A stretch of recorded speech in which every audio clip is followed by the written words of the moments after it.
27 есе сауабы көп намазды білесіз бе? Әдетте адам жаны жеңілдіктер мен сыйлық алуға құмар келеді ғой. Саудада да солай. Қашан кезекті акция болады екен деп күтіп, қалаған затымызды арзан бағада алғымыз келіп жатады. Құныққандық болмаса да, осынау құмарлықты құлының бойына бітірген Алла, оны осы қасиет арқылы құлшындыратыны сөзсіз. Дүниеге емес, әрине, қайырлы амалдар мен құлшылыққа. Расымен де Алла тағала кей амалдардың сауабын еселеп беретіндігін айтып, біздерді сол арқылы салиқалы істерге құлшындырады. Сондай сыйы мол амалдардың бірі жамағатпен бірге оқылған намаз. Бұған дәлел сахаба Абдулла ибн Омардан радиаллаху анху жеткен хадис. Алла елшісі оған Алланың салауаты мен сәлемі болсын, үмметін былай деп сүйіншілейді.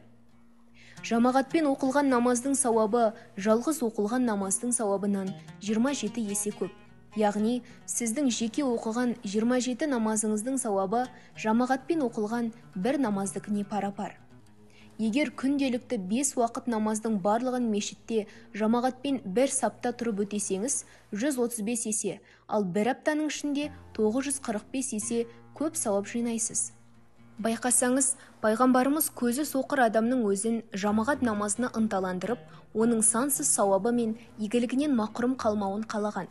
Тіпті бір сөзінде, кімде-кім асанжыны ести тұра ешқандай үзірі болмастан, яғни себепсіз жамағатқа бармаса, оны жалғыз боп оққан намазы кәміл дәрежеде оқылған намаз ретінде қабыл болмайды деп қатаң ескерткен.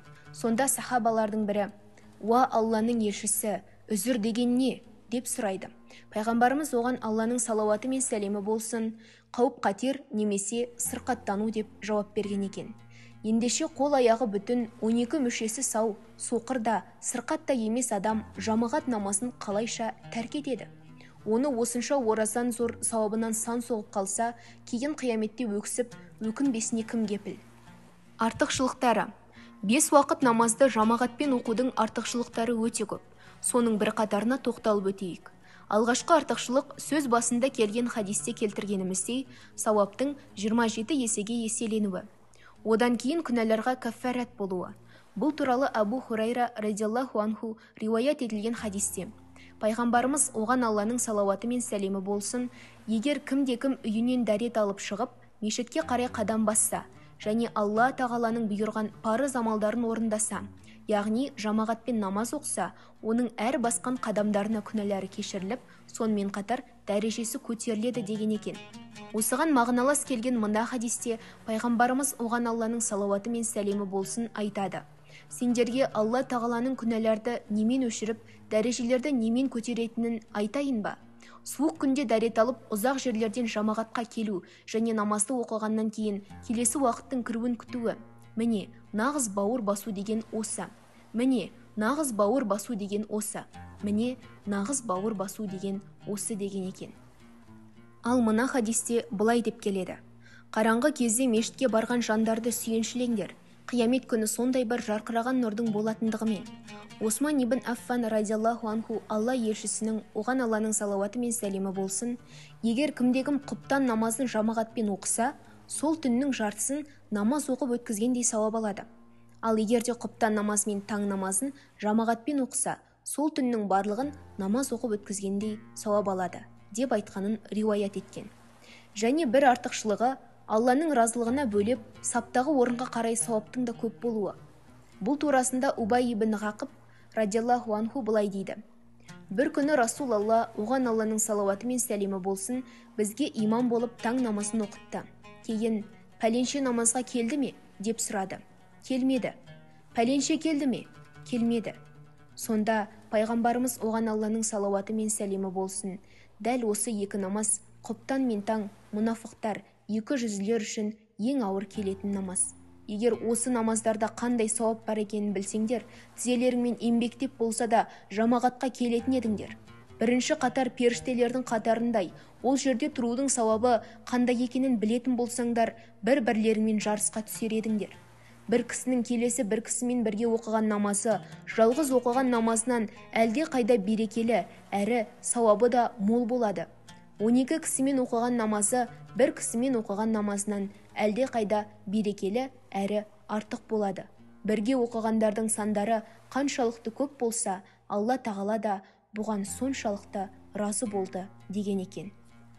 Пайғамбарымыз, оған Алланың салауаты мен сәлемі болсын, тағы бір хадисінде: мұсылман кісі намаз оқу, зікір қылу ниетімен мешітке көбірек келетін болса, Алла тағала оның бұл әрекетіне бір отбасының өзге жұртта жүрген жақын туысының келгеніне қуанғандай қуанып, дән риза болады деу арқылы жамағат намазының абзалдылығын алға тартқан.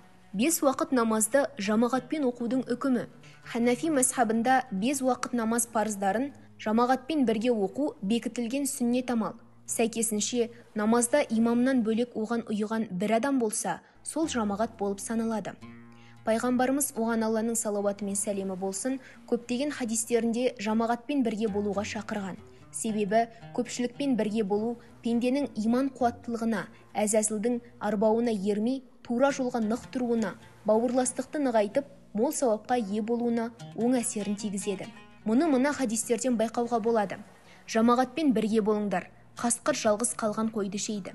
Немесе Әли ибн Омардан радиаллаху анху жеткен хадисте: көпшілік адам адасушылықта болмайды, жамағатпен бірге болыңдар, Алла тағаланың жамағатқа қамқорлығы болады деп келеді. Абу Хурайрадан радиаллаху анху риуаят етілген хадисте бөлінбеу, бір болу жайында: расында Алла сендердің іштеріңде 3 адамға разы болады: өзіне құлшылық қылғандарға, өзіне серік қоспағандарға және бөлінбегендерге делінеді.